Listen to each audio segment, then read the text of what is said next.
Yo, what up, guys? Retired here, and the Lonatharil fusion calendar has finally been released. Something we've all been waiting for since 9 a.m. this morning due to some server issues and all that. Finally, we have it in the game. The new legendary champion that you can fuse for free, a force affinity champion that so far people are saying already needs a buff. Anyways, this is not a video to talk about this champion skills and abilities. It's to dissect this calendar to find out if you can skip any of these events. That's something I always do on this channel, to find out if I can skip on the most difficult champion chase or summon rush. Those are the two events that requires you to pull shards to get this legendary champion to complete the fusion.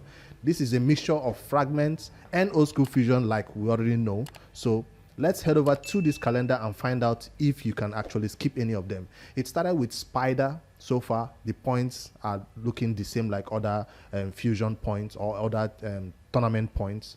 If you can win any of these tournaments, though, you will get extra fragments, but it's not built in a way that it will give you enough fragments to skip the next tournament or the next event. So let me quickly check the first champion right here for the epic champions, Kalina.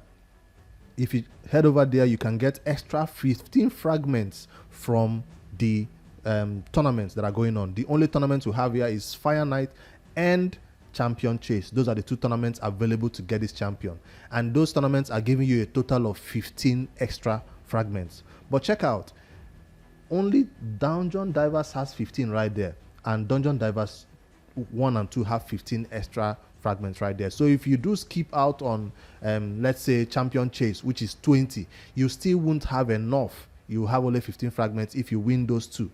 What I'm trying to say is, you cannot just win one tournament and expect to have enough fragments. Usually in the old school or the fragment fusion, when we do it, we can skip just one, get 5 extra fragments, and you complete it. I'm saying I've done the maths. I've checked it for Kalina, I've checked it for Yellow Granny, I've checked it for these other two epics. You cannot skip any of these events, none. So that's not something I'll be doing in this fusion, unfortunately, and it's kind of a sad one because it looks like it's going to be extremely difficult.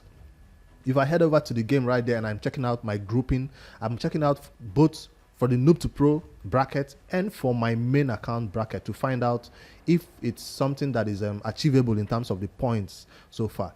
The Dungeon Divers is also on to go along with it, and luckily for us, we have super raids turned on. So that means for every battle you do, you get 2 times the rewards. Of course, it's also going to use 2 times of your energy to run that same battle. It's fine, and we can run it and successfully complete this in record time. Some people might even finish their spider tournament today.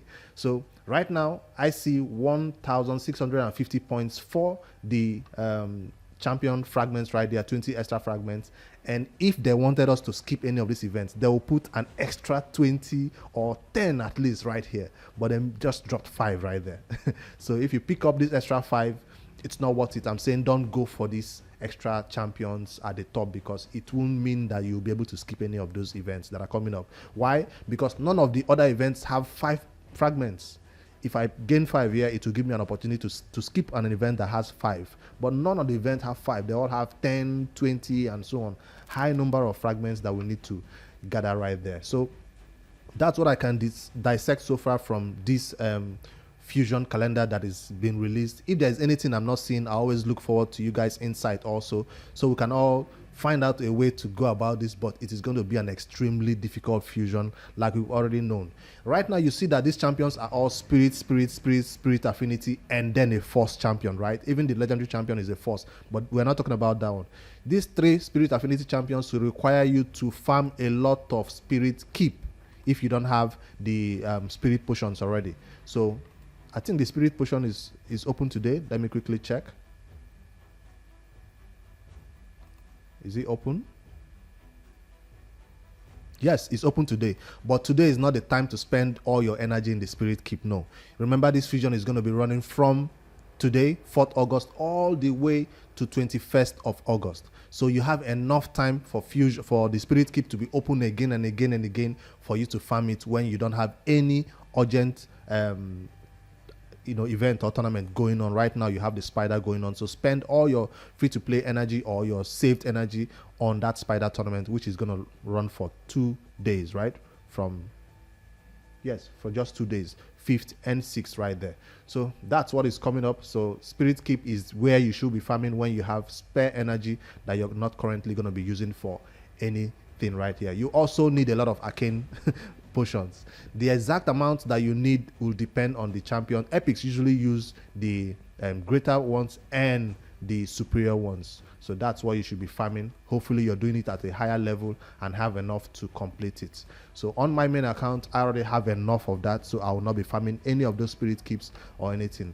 But I wanted to show you the number of points that is required. I've shown you the Noob to Pro has 1,650 points, right, to complete this spider tournament. Why, if you're a higher bracket based on your player power or something like that, I'm put at a bracket of 2,250 points before I can complete and get that 20 fragments. So it's different from everybody. Hopefully you are in a lesser bracket, which will make it easier for you to complete it. But I have no problem. I'm going to be farming spider 24 or 25 to complete this.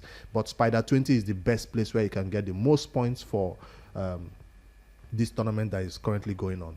As the week progresses and more events come up and more things unfold, I'll be sharing it with you on this channel. So make sure you hit that like and subscribe to this YouTube channel. Let us get this champion that is not that awesome according to what we're hearing, but hopefully if we cry out a lot, they might buff this champion because of that little passive. I guess that's what everybody's talking about. Let me quickly head there and show you what everybody's kind of pissed about, and we're kind of getting it wrong about this legendary free champion to get in the game. Fusion, Lonatharil. If I click the champion right there, the skill that everybody seems to be hooked up on is this one. Where is it? That says if this ally is dead. Where is it? Where is it? Where is it? If there are any dead allies, right, places a shield buff on all allies for 3 turns. That's just the condition that people seem to be. They say like this should happen whether they are dead allies or not. You shouldn't be having a condition like this that we have somebody in the team that must go down before Lonatharil can benefit from this skill. So that's not something you want. You want to happen. You don't want your allies to be down before somebody can benefit from battle. We only do that for nukers who are okay with everybody going down so they can do extra damage, have extra speed and all that. So we are not okay with this skill. It's not going to be used a lot because everybody wants to be alive in the Doom Tower. Everybody wants to be alive in the Clan Boss or even in the Hydra where this champion will be used the most. So we are hoping they finally fix this and make it happen whether allies are dead or not. That's the buff that I'm looking forward to. It might not happen anytime soon. It might happen sometime in the future because there's a huge list of other champions that need to be buffed, and Lonatharil might just get added to that list. So are you still going for this fusion despite knowing what you know now about this champion, despite seeing other content creators test this champion in the test server? Are you still going for it? I'd like to hear from you. I am definitely pushing for it on the main account, and for the Noob to Pro series, we decided that that account doesn't have enough shards right now to push for a fusion. So how much shards do I have on my main account? Enough. I'm not going to show you. Well, let me flex a little bit. Let me flex. 16, 30, 282. I have enough. But on the Noob to Pro, we simply don't have enough to push for this fusion. I did a previous video showing you, breaking it down, how much shards you do need to complete fusions like this, because there will be a summon rush and a champion chase. Those two require about 5 secrets each, or the equivalent of that in ancients and void shards, which is something I don't currently have right here. I might be able to complete only one of the summoning events, and then I'll be stuck on the next one, and I don't want to hang around with less fragments to complete this event. The next thing that you'll be wondering now is the epic champions, right? Newer players like myself who can't go for this end game legendary champion are okay fusing these epic champions, and they are available in the fragments. So as you go along your week, you can be farming your spider, you can be doing campaign, you can be doing even arena, right? That can also give you little fragments to get these epic champions that have been added to the lists. All right, I've checked the summoning portal and I can't seem to find the epic champions on this list, but I guess once you begin to get their fragments, you can come here and begin to count how many fragments you have from them. Maybe that's why they will be added, or they'll just automatically pop up here when you have 100 of them and you can summon them. Or maybe they don't want to add it to the fragments, so we don't summon it as part of a champion chase, because it will mean that when you have 100, you can get points from a champion chase or CBC or whatever. But hey, once you collect 100, I guess it will pop up available for you to use this champion. But it should be able to be summoned so that for players like my Noob to Pro account, we'll be checking out these epics, which one can be used on my account. It's not something I'm not pushing for the end game fusion. 1 or 2 epics, or if you can just manage to get one, it might be better for you to focus on that particular event that requires those champions fragments. So it's something you have to actually plan out, because based on the fusion plan, you can't just do random events and expect to have one epic. No, you have to actually check out, okay, I'm going to do champion training tournament, I'm going to do classic, I'm going to do dragon, and I'm going to do artifact enhancement and dragon 2 dungeon divers. Then I have this champion. So you have to plan out your events. You can't just decide to do spider today, decide to do dragon tomorrow, and expect to have that champion. No, it doesn't work that way. Plan out your events based on what they've listed right here, and you will get that particular champion you want. So which of the epics are the best out of all of them?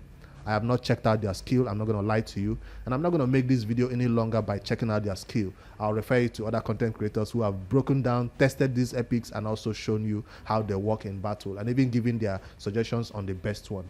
On the Noob to Pro series tonight, though, if you want to find out, I'll be checking out these epics, because that Noob to Pro account needs those epics. I'm talking about this account now. So this is a new account that is 30 days old or 31 days old, and I'm going to be going for one of the epics. So we'll review these epics and find out which one this Noob to Pro will be able to get, because our tournament groupings are kind of forgivable for us to farm at least one of the epic. Now, if it's going to cost out a lot of resources, I would say don't do it. These epics can be fused, can be summoned from shards. As you see right here, they are not exclusive that say you can only get them from this fusion. No, you can be doing a ancient shard or secret shard summoning, and you pull these epics. So it's not something that if you don't get them now, you'll not be able to get them in the future. And so far, I don't know any of them who is so game changing, like let's say Demeter, that you must go for it by all means possible. Use all your gems to go for that epic. Tonight we'll be finding out. Make sure you subscribe to find out when that Noob to Pro series goes live, and you'll see which one I decide to go for out of these 4 epics on the Noob to Pro. All right, that's what I think about this fusion. It's going to be difficult. You can't skip out on any of the events. Note that. I usually say to people, skip this, but today I'm saying don't skip anything, especially if you want this champion eventually. Lonatharil. My verdict that I've given before in the previous video that I did about this champion is that he will be a vault guard for me. It's not a champion I'll use immediately he comes to my roster, because I do have other higher priority champions to build. So that's all I have for you for this video. Make sure you hit the like, subscribe to the YouTube channel, so you see when that Noob to Pro series goes live later tonight. Later, guys. Good luck with your fusions.